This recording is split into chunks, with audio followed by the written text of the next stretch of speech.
Kembalinya Raja Serigala. Bab 749 Pencurian. Anda. Sebagai putri tertua keluarga King Zuli, Li Jiaojiao tidak pernah mengalami ketidakadilan seperti itu. Dia berjalan cepat ke arah Chen Fan, membuka lengannya dan menghalangi jalannya. Anak anjing kecil, apakah kamu tuli? Adikku melihatmu cantik dan ingin kau menjadi anak anjing kecilnya. Aku akan memberimu makanan dan tempat tinggal, dan aku akan memberimu gaji bulanan sebesar 20.000 yuan. Kakakku memiliki 5 apartemen dan 10 mobil mewah, dan kamu dapat mengendarainya sesuka hati. Chen Fan menatap Li Jiaojiao tanpa ekspresi. Tidak tertarik. Setelah mengatakan itu, Chen Fan berjalan melewati Li Jiaojiao dan hendak pergi. Pada saat ini, Li Jiaojiao meraih tangan Chen Fan dan berkata, "Dasar bajingan, tahukah kau siapa aku?" "Saya tidak tahu dan saya tidak ingin tahu." Chen Fan berbalik perlahan dan tatapannya tertuju pada Li Jiaojiao. Saat dia berbalik, dia sangat terpesona oleh sosok Chen Fan yang tegap seperti lembing dan penampilannya yang seperti CEO yang mendominasi, dan dia tidak bisa melepaskan diri. Rusa kecil di dalam hatinya sudah menjadi liar dan kehilangan jalan. Bukankah ini anak anjing kecil yang ada dalam pikirannya? Dia punya banyak sekali anjing kecil, namun anjing-anjing kecil itu selalu menyanjungnya atau takut padanya, dan orang-orang seperti itulah yang membuatnya sangat tidak bahagia. Tapi Chen Fan berbeda. Dia terlahir memberontak, seperti kuda liar, dan dia ingin menaklukkan kuda liar ini. "Kamu," Li Jiaojiao tidak bisa berkata-kata karena dinginnya Chen Fan. Dia menunjuk ke arah Chen Fan, berharap dia bisa mencabik-cabiknya. "Ada apa, Jiaojiao?" Wang Yuiwei berjalan mendekat dan berkata sambil memegang lengan Li Jiaojiao. Li Jiaojiao menceritakan keseluruhan cerita kepada Wang Yuiwei dengan cara yang centil.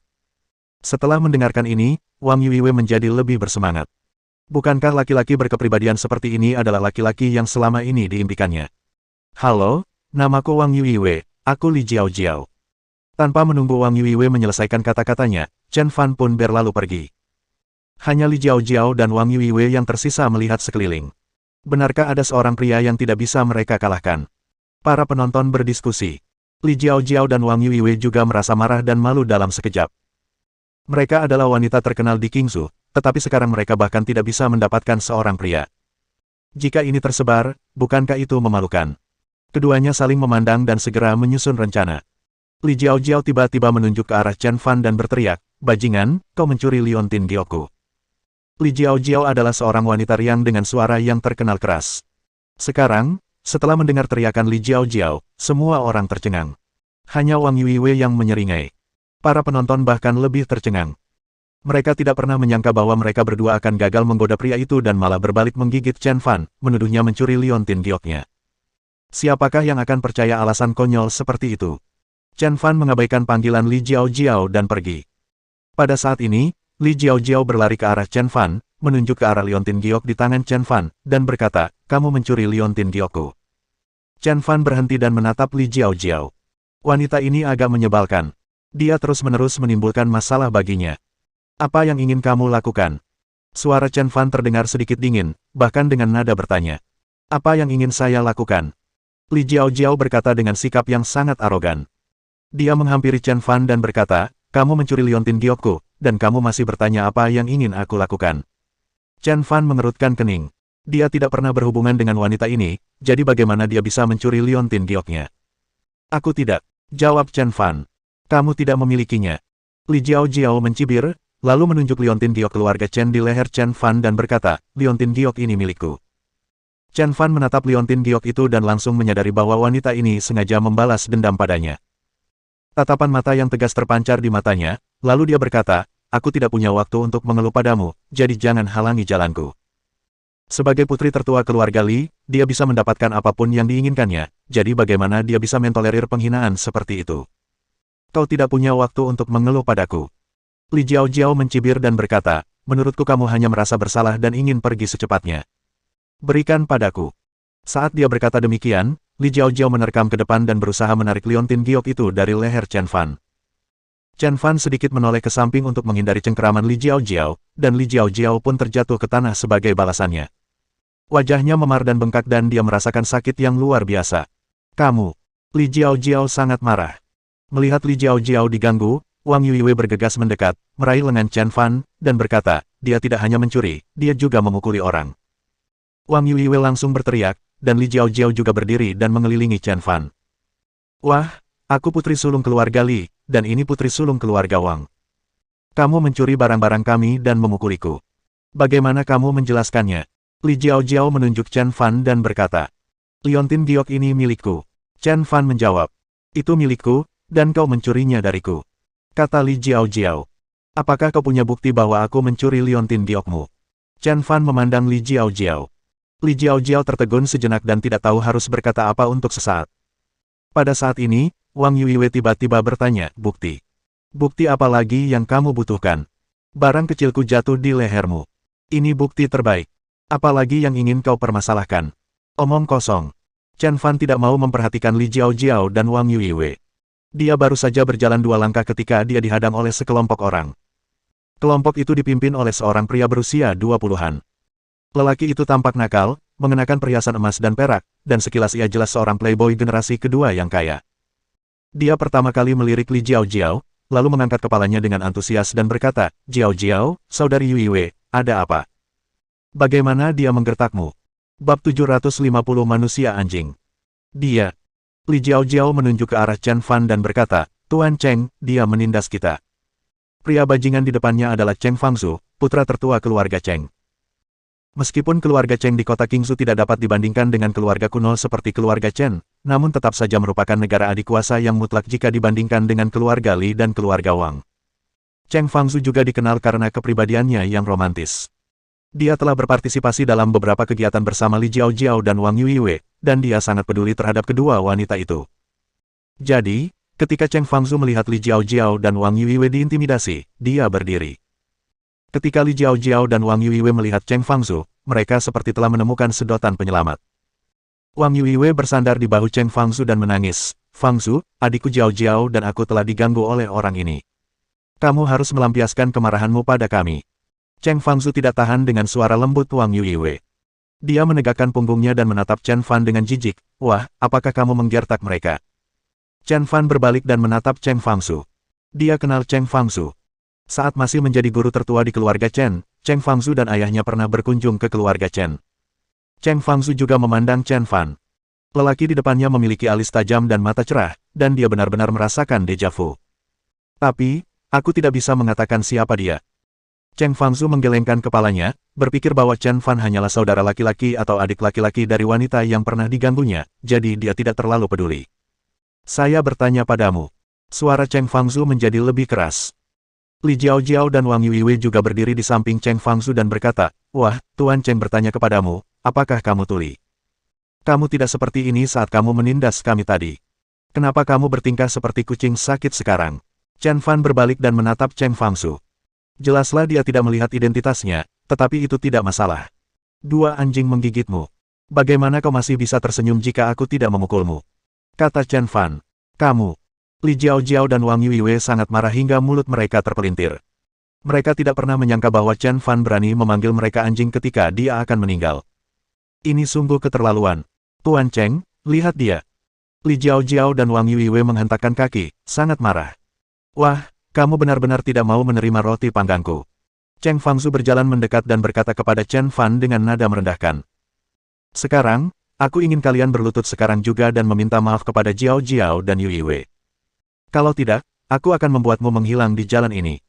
Ketika para penonton mendengar kata-kata Cheng Fangzu, mereka tidak meragukannya. Bagaimanapun, keluarga Cheng Fangzu kuat, dan Cheng Fangzu terkenal brutal dan telah membunuh banyak orang di jalanan. Semua orang tahu bahwa dia tidak bercanda. Dengan dukungan kuat Cheng Fangzu, Li Jiao dan Wang Yuiwei menjadi lebih sombong. Mereka bergerak mendekat dan berkata dengan suara lembut, kau mendengarku. Aku katakan padamu, sebaiknya kau segera minta maaf. Kalau tidak, Tuan Muda Cheng akan marah besar dan hidupmu atau kematianmu bisa terancam. Namun, Chen Fan tidak menunjukkan rasa takut. Dia menatap Cheng Fangzu dan berkata, apa? Kamu, seekor anjing jantan yang sedang birahi, ingin ikut campur juga? Fiuh, hahaha. Begitu Chen Fan selesai berbicara, langsung terdengar ledakan tawa. Meskipun agak kasar menggambarkan Cheng Fangzu sebagai seekor anjing jantan yang sedang birahi, setiap kata ditujukan pada Cheng Fangzu, dan dia memang seperti anjing jantan yang sedang birahi. Apa yang kamu tertawakan? Cheng Fangzu sangat marah. Dia adalah putra tertua keluarga Cheng di Qingzhou, orang kedua setelah kaisar. Siapa yang berani berbicara kepadanya seperti itu? Chen Fan adalah yang pertama dan akan menjadi yang terakhir.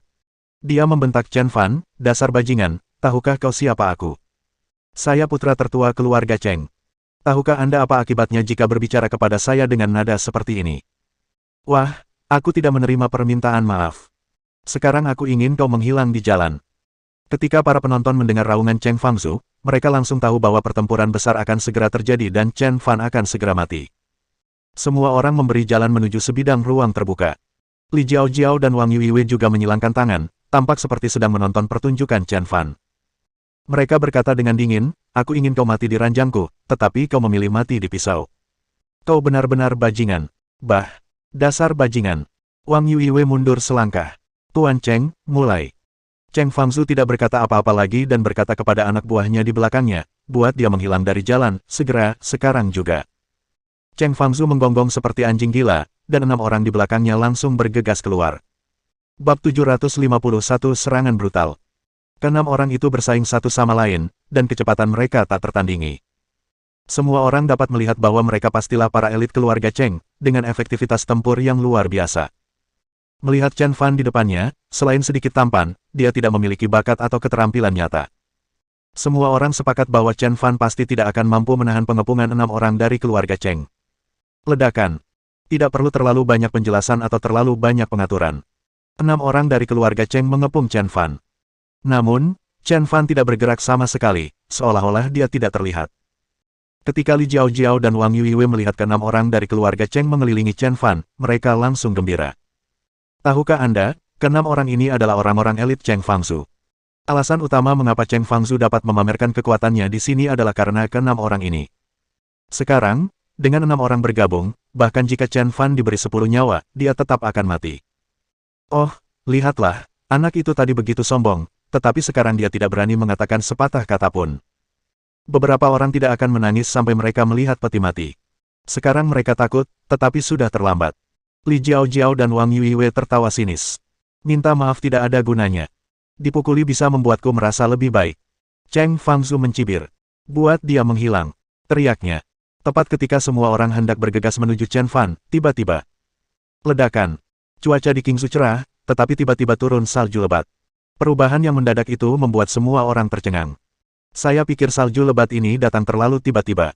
Itu benar-benar mengejutkan banyak orang. Pada saat yang sama, itu terlalu aneh. Aneh sekali kalau salju turun lebat di bulan Juli. Mungkinkah bencana besar akan menimpa Qingzu? Beberapa warga Qingzu menghela nafas, mengatakan bahwa bagaimanapun juga, ini adalah bulan Juli. Meskipun Qingzu terletak di utara, salju lebat di bulan Juli sangat jarang terjadi. Bahkan Cheng Fangzu dan anak buahnya pun tercengang. Salju yang tebal membuat mereka merasa sedikit tidak nyaman. Sedemikian rupa sehingga semua orang menatap ke arah salju yang turun di langit. Melihat ini, Cheng Fangzu berteriak, akan lebih baik jika turun salju. Biarkan darah anak ini mewarnai salju menjadi merah. Begitu kata-kata itu terucap. Fiuh. Tiba-tiba, seberkas darah merah melintas di langit, lalu darah mengalir deras ke langit bagai air mancur. Ini. Cheng Fangzu tercengang. Orang-orang yang ditembaknya tidak membiarkan darah Chen Fan menodai salju. Sebaliknya, Chen Fan membunuh salah satu dari 6 orang itu dengan kecepatan cahaya. Pada saat ini, Chen Fan memegang bayonet di tangannya, seolah-olah dia telah berubah menjadi dewa perang. Dia melangkah cepat dan mendatangi 5 orang yang tersisa. Mereka berlima tertegun sejenak. Kemudian dia berteriak keras, pergi. Pada saat yang sama, Chen Fan juga mulai mengambil tindakan. Bayonet di tangannya tampak menyala dan menjadi hidup. Yang lebih mengerikan lagi adalah saat ini Chen Fan seperti seorang pematung. Sangkur di tangannya bagaikan alat ukir, dan dia berkreasi dengan panik di hadapan 5 orang yang dibawa oleh Cheng Fangzu. Suara mendesing. Salju turun semakin lebat dan seluruh langit tertutup salju tebal. Tetapi kelima anggota keluarga Cheng sangat menderita. Kecepatan Chen Fan sangat cepat, dan penanya bergerak seperti naga. Darah dan pakaian 5 orang berceceran di langit. Tapi Chen Fan tidak berhenti. Dia kembali ke Qingzu kali ini untuk membalaskan dendam orang tuanya dan bertekad untuk membunuh. Dia awalnya berencana untuk membiarkan Nyonya Han dan yang lainnya menyerahkan darah mereka di aula keluarga Chen, tetapi Cheng Fangzu, Li Jiaojiao dan Wang Yuiwei begitu tidak tahu diri sehingga berani menindasnya, dan dia hanya akan menggunakan mereka sebagai kambing hitam. Bagaimana ini mungkin? Cheng Fangzu tercengang.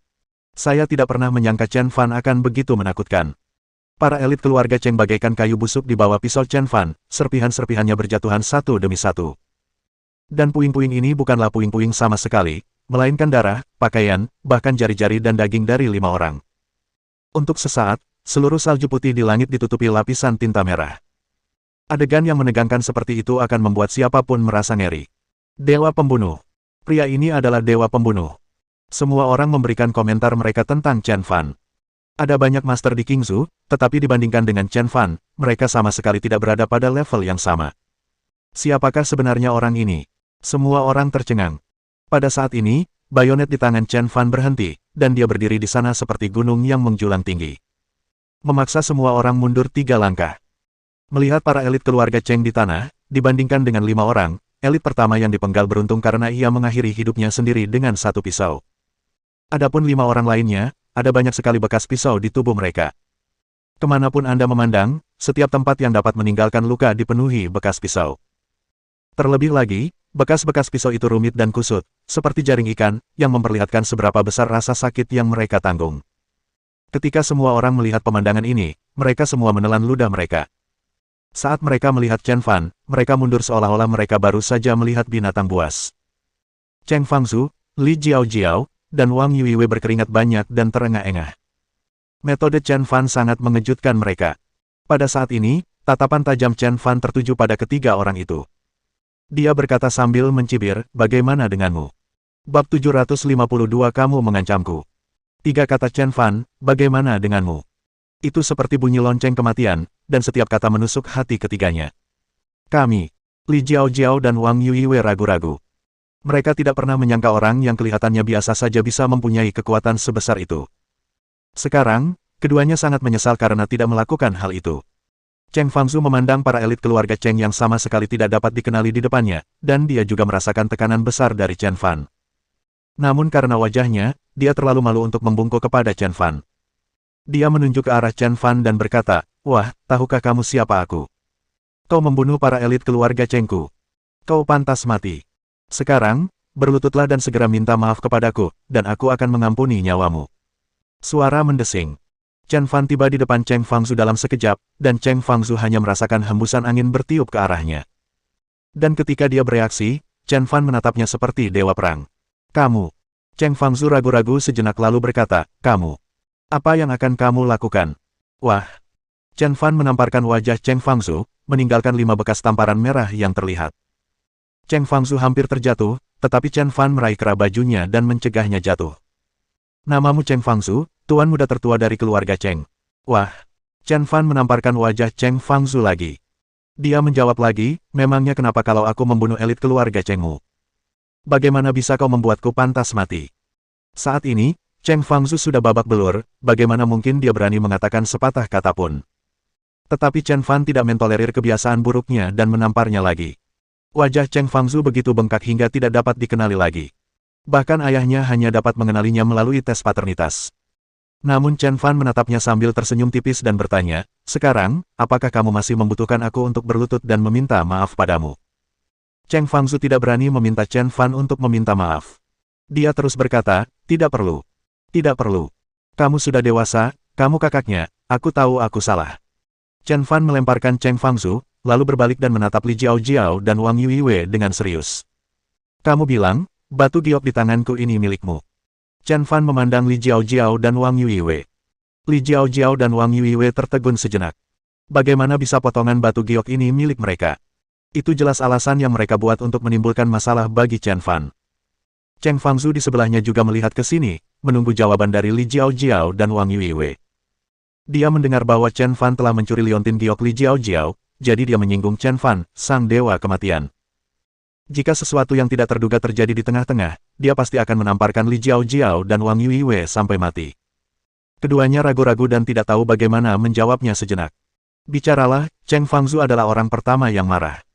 Wang Yuiwei menahan tekanan itu dan berkata, Jiao, bukankah ini liontin giok pusaka keluargamu? Ayahmu mengirimkannya kepadamu pada hari ulang tahunmu 5 hari yang lalu. Li Jiao segera mengangguk dan berkata, ya, liontin giok ini milikku. Itu liontin giok pusaka keluarga Li. Olehmu. Li Jiao menunjuk ke arah Chen Fan dan berkata, kamu mencurinya dengan kejam.